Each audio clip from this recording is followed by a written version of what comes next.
In this lesson, we're going to look at the 1940s and the World War II era. And this is going to be a time period when the United States is going to expand its global power while also dealing with racial tension and strife at home. Our lesson objectives: by the end of this lesson, you should be able to discuss the ways in which African Americans used the World War II crisis in order to protest against racial discrimination in America. You should be able to enumerate the contributions of the Tuskegee Airmen to the Allied victory in World War II. You should be able to explain the ways in which World War II made more visible the tensions and competition between white and black Americans over fair housing and equal opportunities for jobs. And you should be able to separate the positive from and the negative impact that the Cold War had on African Americans in both their political and cultural activism. So, to set the stage prior to World War II, in the 1930s, you're going to have governments come up, especially in Italy and Germany, that are fascist governments. And these programs are based on extreme nationalism, and they find a way to suppress or quiet anybody that's against them within their own ranks. They would often use violence and intimidation to gain their support from others and to increase their power. And Hitler, for example, one of the dictators he's in Germany, he is going to have the core beliefs of racism and anti-communism. Part of his platform is to blame Jews for Germany's social and economic problems. And also the Nazi Party and Hitler despised black people and considered them to be inferior. Another group that's going to have a totalitarian dictator rise during this time will be in Japan. And Japan was very aggressive with expansion, especially with China, where they took over much of the country. The United States actually supported China during this time, and Japan ended up being allied with Italy and Germany. But during the late 1930s, 1940, we end up putting sanctions or restrictions against Japan due to their actions against China, including cutting off their oil and fuel supply. As a result of all of this, Japan is going to coordinate a sneak attack against the Pacific Fleet, the Navy of the United States, in Pearl Harbor, and they're going to attack on December 7th, 1941.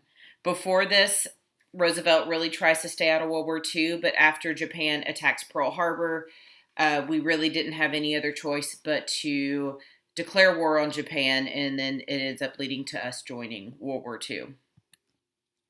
So as I said earlier, FDR, he didn't want to be a part of the European events. We weren't this major world dominant player on the stage yet, and so he didn't feel like it would be beneficial for the United States to get involved in these affairs in the 1930s.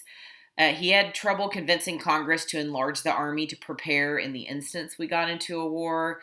And he managed to overcome some opposition and was able to increase the armed forces. And then in early 1940, they do institute a peacetime draft to get ready just in case.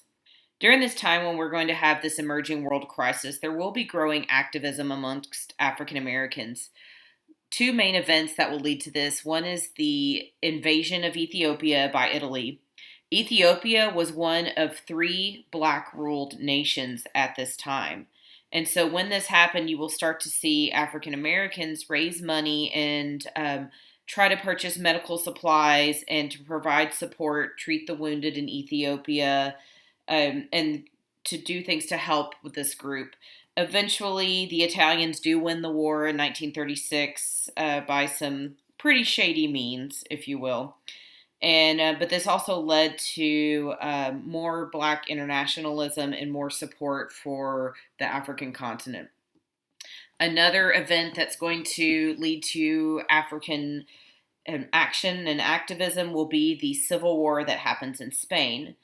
And this is going to be a movement. It's a fascist conservative movement led by General Francisco Franco. He's supported by Germany and Italy, and they start a civil war to overthrow the Spanish Republic. During this time, about 100 African Americans traveled to Spain in 1936 to 1937 to serve in the Abraham Lincoln Brigade. And this is an integrated fighting force of about 3,000 American volunteers. So the support for this brigade is going to reflect a commitment by few African Americans to that communist vision of internationalism at the time. And mobilization for war during this time is going to bring most African Americans and their organizations into a fight against fascism, as we saw with the Lincoln Brigade against Spain. And this is going to lead to a campaign that's going to be fighting against fascism abroad and fighting for equality and justice in the United States, that we will see in what's called the Double V campaign. So during this time, 1939, 1940, African Americans are seeing that war is looking like it's coming on the horizon, and they need to have something in place to support and protect African Americans as we head into war. This is when the Double V campaign comes into place, and that's that defeat fascism abroad and racism at home. And this is going to lead to an increase of protest groups and newspapers that were going to support this campaign. At the beginning of this time, FDR is going to respond very little to this campaign. He's even going to refuse to meet with some black leaders, mostly to appease his Democrat components in the South. And during this time, as we start to see an increase in our economy, we start to see that our military is increasing, that factories are increasing their output. We're starting to see more workers going into aircraft factories, shipyards, yet African Americans were not part of this increase in employment. For example, most aircraft manufacturers would only hire black people in janitorial positions, and no matter what their skills were. Unions at this time still would enforce agreements that prevented employers from hiring black workers who weren't members of the labor organization, and the labor organization did not usually allow black people to join it. We're going to have government-funded training programs that will regularly reject black applicants during this time. And in the military, we're still going to see segregated units, and we're going to see that African Americans mostly served in menial jobs, service duties, and then the Marine Corps and the Army Air Corps are going to refuse to accept African Americans altogether. So with all of these things in place that led to discrimination for African Americans, A. Philip Randolph, who we've seen before, he was the president of the Brotherhood of Sleeping Car Porters, he's going to try to work with groups to get FDR's attention, and he's going to call on African Americans to unify their protest and to direct them at the national government. Some of the demands of the March on Washington movement is going to be that they forbid companies with government contracts to engage in racial discrimination, to end race-based exclusion from defense training courses, require U.S. Employment Service to supply workers on a non-racial basis, and probably the biggest landmark achievement that they hope to get is to abolish segregation in the military. So during this time, Randolph does end up alarming the president by the popularity of this movement. It goes from seeking 10,000 people to march to 50,000 people that were expected to march. And Roosevelt was afraid that if we have this march, it would undermine America's democratic rhetoric and provide support for German propaganda. He even dispatched his wife, Eleanor Roosevelt, to go meet with the New York City mayor and try to dissuade Randolph from having this march. African Americans were going to stand firm, and they weren't going to call this off. So this led to, even as we get closer to this potential march, that it would be possibly 100,000 people in this march. And if Germans got a chance to see this march and this protest and strife within the United States, it could fuel the support for the German war machine, which is what FDR feared.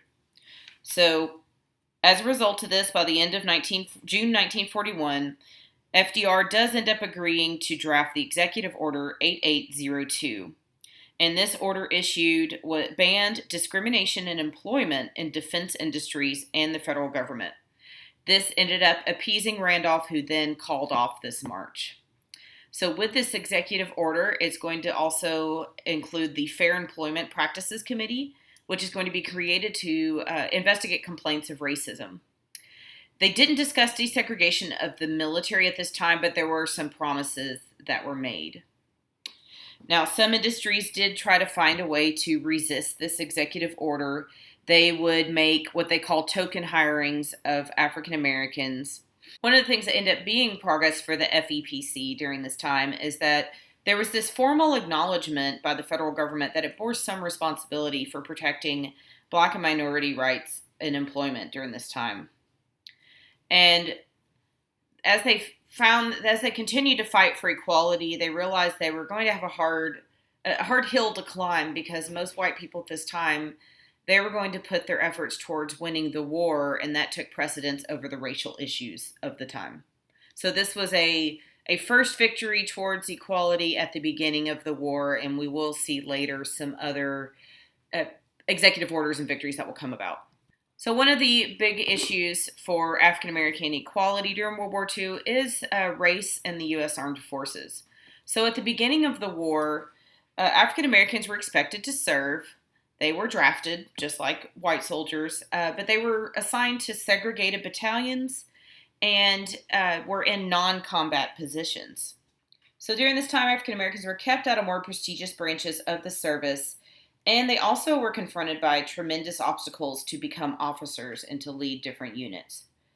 Also during this time, Black physicians are going to have the question of, will they be integrated into the medical corps, or will they be forced to work in separate facilities that were set aside for sick and wounded Black soldiers? A lot of the armed forces racial policy during this time was derived from practices that were common in American society. For example, there was a study done in 1925 by the American War College that concluded that African Americans were physically unqualified for combat duty, were by nature subservient and mentally inferior, and they believed themselves to be inferior to white people, and that African Americans were susceptible to the influence of crowd psychology and could not control themselves in the face of danger, and lacked the initiative and resourcefulness of white people. So this study is going to lead to the mindset of the military for multiple decades. So based on this report, the War Department forms two policies in 1941. African Americans would be segregated, and they would primarily serve in non-combat units. The military often ignored evidence of African Americans' fighting ability in the past several decades, such as the Spanish-American War, and they even ignored examples of heroism, such as with Dory Miller in the attack at Pearl Harbor. So speaking of Dory Miller, he is a cook in the United States Navy. He was the son of a Texas sharecropper, and he enlisted in the Navy in 1938. He was assigned as a mess attendant and pretty much a cook and a waiter. When the Japanese Air Force attacked the naval base on December 7, 1941, Miller was below decks on the USS West Virginia. When his captain was wounded, Miller braved bullets to help move him to a more protected area of the deck. He then took charge of a machine gun, shooting down at least 2 and perhaps 6 enemy aircraft before running out of ammunition.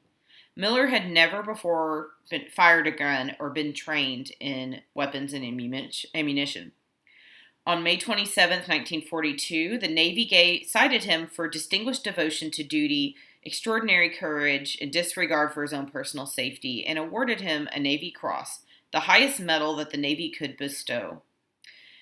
It then sent Miller back to being a cook and a waiter without a promotion.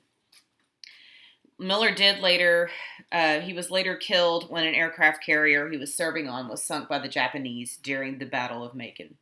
So during this time, the War and Navy departments did not provide equal services or facilities for African Americans. They had segregated military hospital wards. Black physicians could only treat Black military personnel. There were even examples of prisoners of war that were giving better treatment than African American soldiers. For example, there were Italian prisoners of war that were in Washington State, and these Italians received lighter work assignments than the Black Americans, and some Italian POWs were allowed to go to local bars that refused to admit African Americans. So during this time, we had 1 million Black soldiers in World War II who served in auxiliary units, usually in transportation and the engineering corps. So African Americans would often brave enemy fire and deliver fuel, ammunition, and other goods that made the fight possible. And engineers would build camps and ports, construct and repave roads, and perform many other tasks to support frontline troops. There's going to be examples of soldiers and civilians during this time protesting military discrimination. Many Black leaders will mobilize groups to resist the inequality in the military. And during this time, public dialogue with the U.S. government and military officials will also be utilized to address segregation in the military and even lead to some protests. So, in response to militancy of Black officers, civil rights leaders, and the press, the War Department will start to make changes, and they will begin to re-educate soldiers, even though it's in a limited fashion. They will set up an advisory committee on Negro troop policies to develop policy. The War Department will also use propaganda against Black protest and Black press. The campaign would often feature prominent Black athletes such as Joe Louis and other performers. But this propaganda machine did little to counter the prejudice that African Americans experienced every day. After Pearl Harbor, services needed African Americans. During this time, the Navy and the Marines will begin accepting African Americans, and we will start to see more African Americans who see combat. These groups will be led by white officers, and a lot of these groups will fight with distinction in Europe and Asia.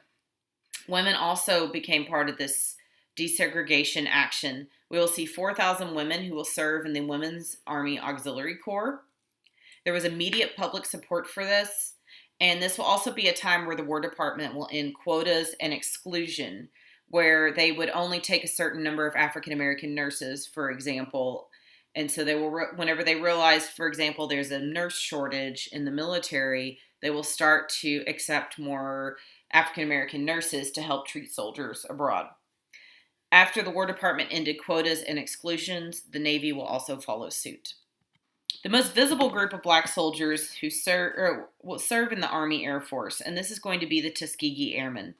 In 1941, the War Department will form an all-Black pursuit squadron of fighter planes. They will create a training program at the Tuskegee Army Airfield in Alabama for Black pilots. This group will also be led by Black officers.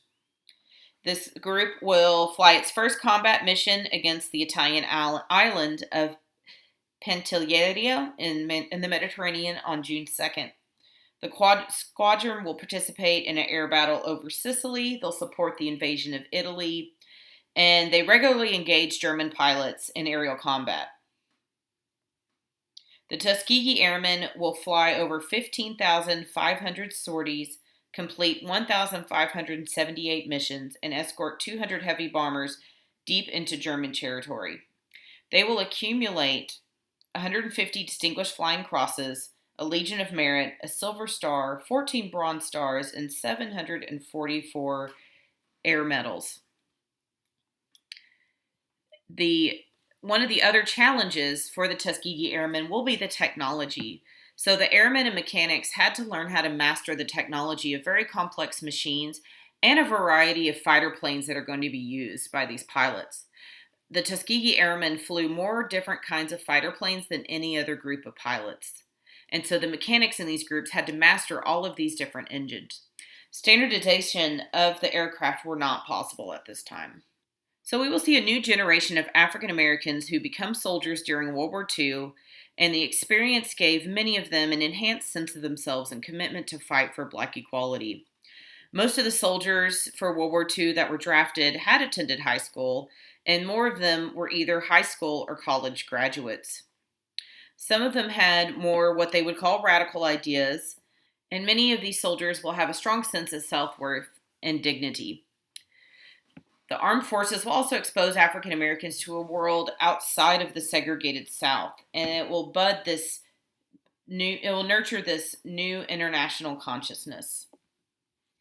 And African Americans start to see that they could succeed and compete in a world that had been saying to them that they were nothing, and now they have a chance to make something of their lives. This personal transformation that was experienced is going to be part of the foundation for the modern civil rights era. During the war, we will also have more visible tensions between white and black Americans over housing and jobs at the home front. So African Americans, they felt like they were fighting a dual war at this time, one against the Axis powers and one against racism. A lot of things that accelerated these issues will be the increase in migration of African Americans from rural areas to the cities. They realized that they could make more money and be treated better than staying in the agricultural world of the South. So, for example, by the end of the war in 1945, only 28% of black men worked on farms, down from 41% in 1940. The wartime needed workers, and with pressure from the government, this helped break down some barriers in employing African Americans in industry. We will see many join the aircraft industry and work in shipyards. We will also see black women find work outside of laundry and domestic service, which had previously been their main source of income. So we will now see these abundance of industrial jobs. They will spur this second phase of the Great Migration, in which 1.5 million migrants, so nearly 15% of the population, leave the South and lead to these black communities in the north and western cities that had significant war industries. We will also see union membership become more open to African American workers during this time, but the union membership is not going to end racism in unions itself. So during this time, the Fair Employment Practices Committee will also have their fair share of work cut out for them. During this time, during the Great Migration, we will also see many black Southerners will move to Seattle. Many of them find jobs in shipyards, logging truck manufacturing, and in the Boeing aircraft factory. The median family income for a black family ended up being only within 10% of that of average white families. This was not, however, typical of the rest of the country. In May 1943, Roosevelt's going to pass Executive Order 9346 to address ending economic discrimination. It's going to establish a new committee on fair employment practice, increase its budget, and place its operations directly under the executive office of the president. He's going to place it under Malcolm Ross, and Ross will hold hearings that increase compliance with addressing discrimination in the workplace. Resistance was common from companies, especially in the South, and the committee ultimately failed to redress black workers' grievances. During this time, we will have one of the bloodiest race riots in the nation's history that will take place in 1943 in Detroit, where black and white workers were competing fiercely for jobs and housing. So relations between the two communities had been smoldering for months. There had been several warnings that it was a ticking time bomb, if you will. The trigger that's going to start this riot will happen on June 20th, when there's a squabble between white and black sunbathers at the Belle Isle segregated beaches off the Detroit River.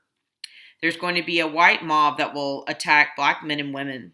And there's even a rumor that white citizens had killed a black woman and thrown her baby over a bridge. And this will spread across the city and increase the intensity of this riot. There's even going to be a group of 35,000 Southern black migrants who will join in this riot during this time. So by a few days later, there's going to be white men that are going to be going around searching for more victims, and they end up overrunning downtown Detroit. The mayor ends up refusing to admit that it's out of hand, but by the next day, he couldn't deny the crisis anymore. 6,000 federal troops had to be dispatched to Detroit to restore order. When the violence ended, 34 people had been killed, 25 black and 9 white people, and more than 700 injured. Of the 25 black people who died, the Detroit police killed 17 black people, and they did not kill any white people. Property damage is going to be extensive and is going to lead to 1 million man-hours of lost wartime production. As a result of this riot, the city is going to create the Mayor's Interracial Committee to promote civic harmony and fairness. And during this time, the blame is going to be given to either side. Many white people blamed the black press and NAACP for instigating the riot. And some accused Black people of pushing too hard for equality and acting under communist influence. On the other side, Black leaders will blame white supremacy organizations for this event. Towards the end of the war, FDR is going to sign a bill called the Servicemen's Readjustment Act, or the GI Bill of Rights. This is going to end up profoundly affecting American life and society.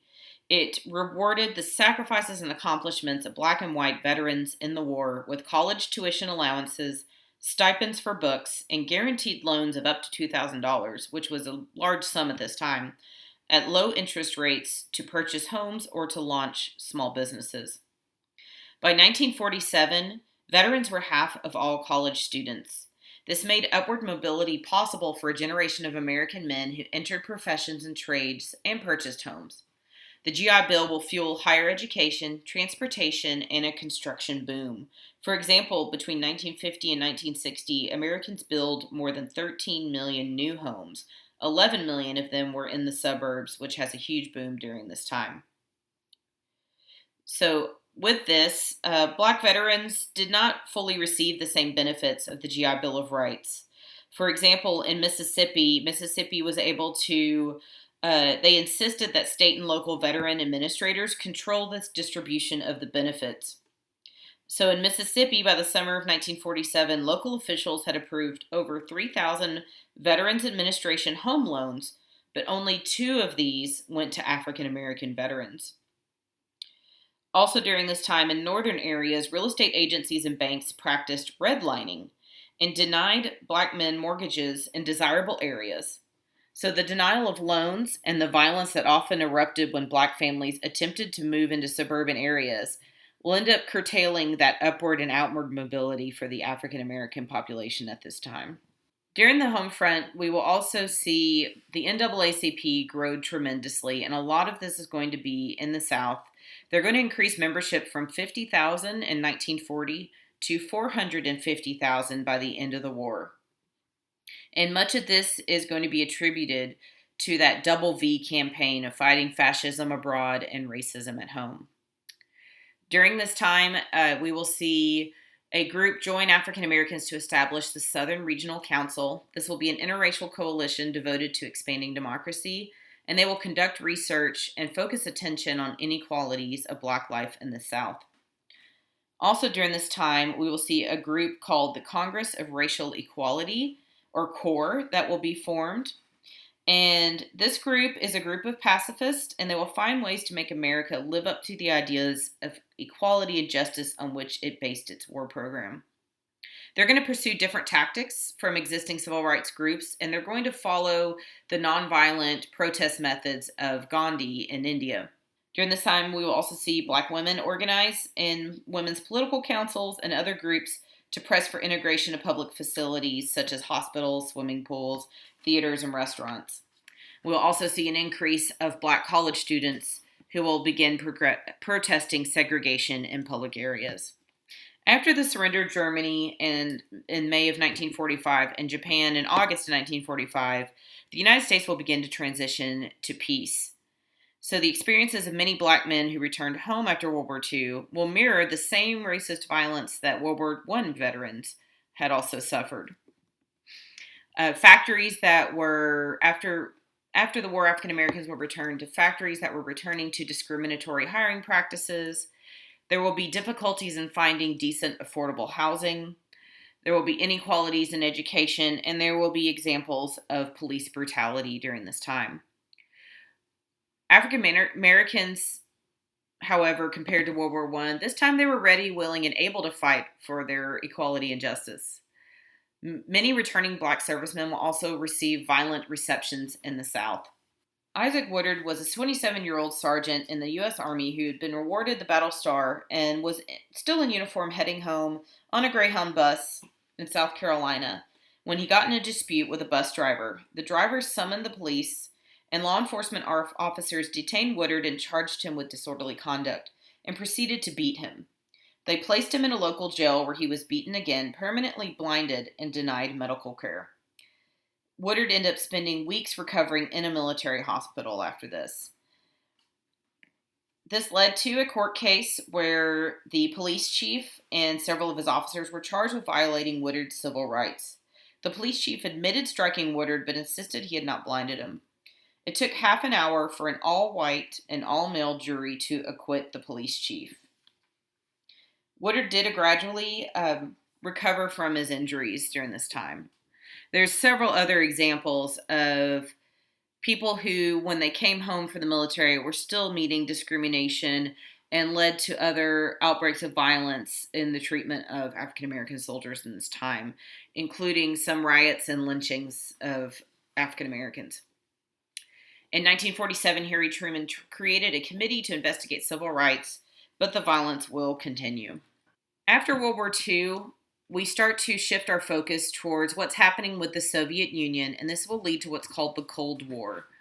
And during this time, it's a period of intense hostility. Even though the Soviet Union and the United States never technically went to war with each other, there's going to be lots of hostilities and other actions that happen that go towards fighting communism in this Cold War.